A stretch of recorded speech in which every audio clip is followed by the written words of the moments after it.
Hi, it's Dwyer, gamblersadvisory.com. Here to talk about this weekend's fight at welterweight, taking place in the Bell Center, a premier boxing venue globally. The Bell Center in Montreal.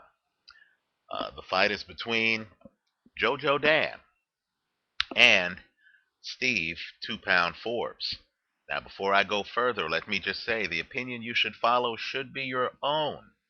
Just consider this video to be a second opinion from a complete stranger online.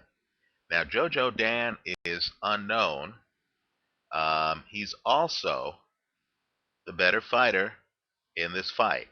I'm expecting JoJo Dan to win this fight. Let me point out, too, that JoJo Dan is a bit of an open secret in boxing for longtime subscribers.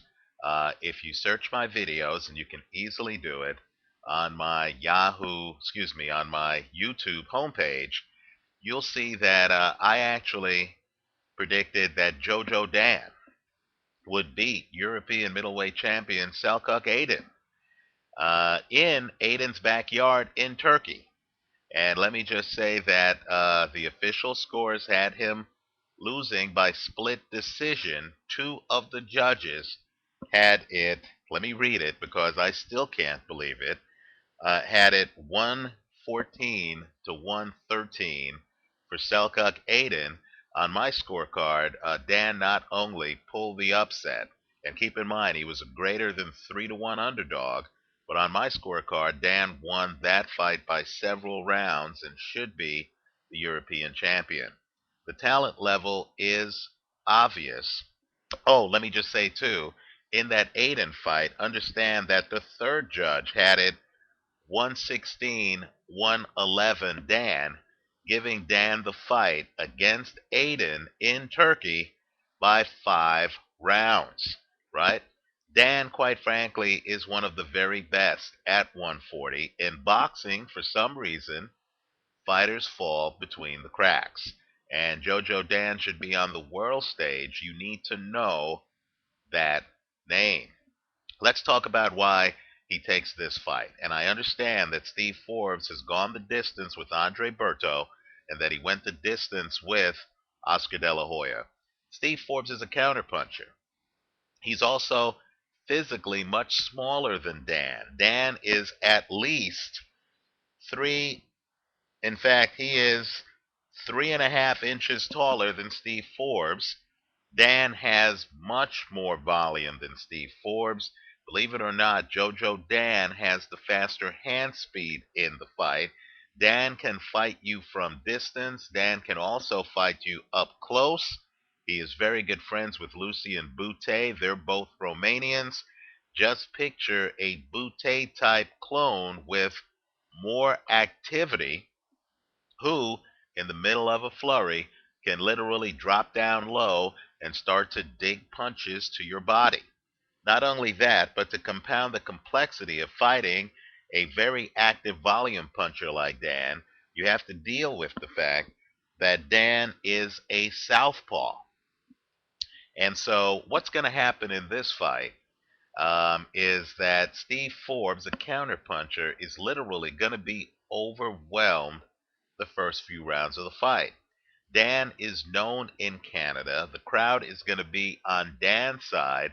I think that if a fighter wins the first few rounds of a fight and is charismatic and is doing so with activity and boxing skills, Dan's very hard to hit, right? He moves back very well. Then he comes in and he throws combinations. He's willing to mix it up with you. Whereas Forbes is the opposite. Forbes is a safety first, defense first. I'm going to go the distance with you type fighter. I know we got a knockout in his last fight, but that was against a guy who had 55 losses. Forbes doesn't have the power, in my opinion, to knock out JoJo Dan. And quite frankly, the visual is going to be awful. It's going to be the bigger man cornering the smaller man with more volume than either Andre Berto or Oscar De La Hoya throw, right? And of course, the bigger man is going to be doing so with a certain flavor. In other words, Dan looks charismatic in the ring, very hard to explain until you see it. So I expect Dan to overwhelm Steve Forbes. I think you're going to have the bigger man beating up on the smaller man when you have a volume gap between the two fighters where, the guy with the greater volume is the bigger man. That's a very bad visual. So my recommendation to the boxing public is to expect a JoJo Dan victory here. My recommendation to gamblers, since Dan is a greater than minus 800 favorite, and since the over under is 8.5 rounds and has a terrible payoff on the over, right? It's a, worse than minus 500 payoff on the over. My recommendation to gamblers is to enjoy the fight, but to sit this one out. The risk is not worth the reward. I'm not here trying to be right. I'm actually here trying to get rich. I'm trying to make money. And so there are going to be fights when you need to know when to say when. When you look at the fight and you say, oh, this guy is going to win the fight, but there's no juice to squeeze from the casino lemon. I believe this is one of those fights.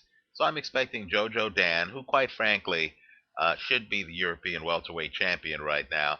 I'm expecting him to beat Steve Forbes by a wide margin.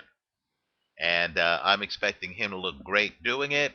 Hopefully, gamblers will keep their money in their pockets, though, because you shouldn't be betting, quite frankly, on any 8-1 under favorite or on an over under where you're dealing with a 5-1 situation minus 500, right? Let me also point out, too, for those of you saying, hey, how could anyone get a knockout in this fight?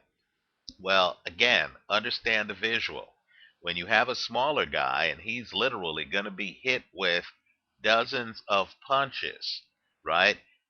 He doesn't have to be hurt for the referee to be convinced that he can't defend himself.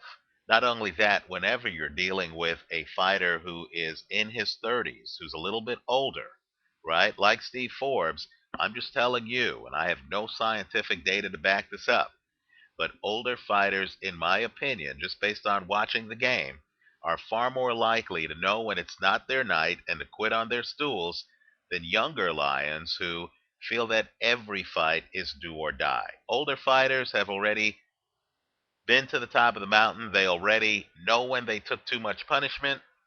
And I wouldn't be surprised if Steve Forbes gets inundated with so many shots here that either the referee steps in and says, hey, I'm going to stop this fight. It wouldn't be the first time you've had something like that happen in Canada.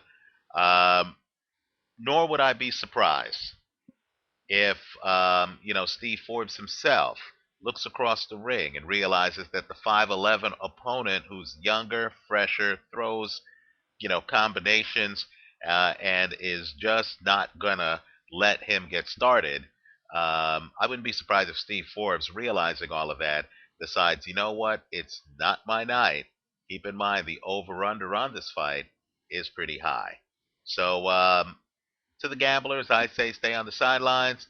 To the boxing fans, I say enjoy a fight that I think is going to show that JoJo Dan is one of the world's elite welterweights.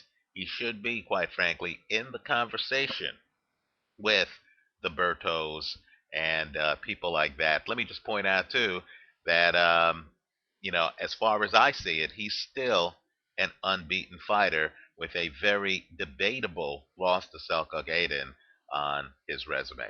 Let me know what you think.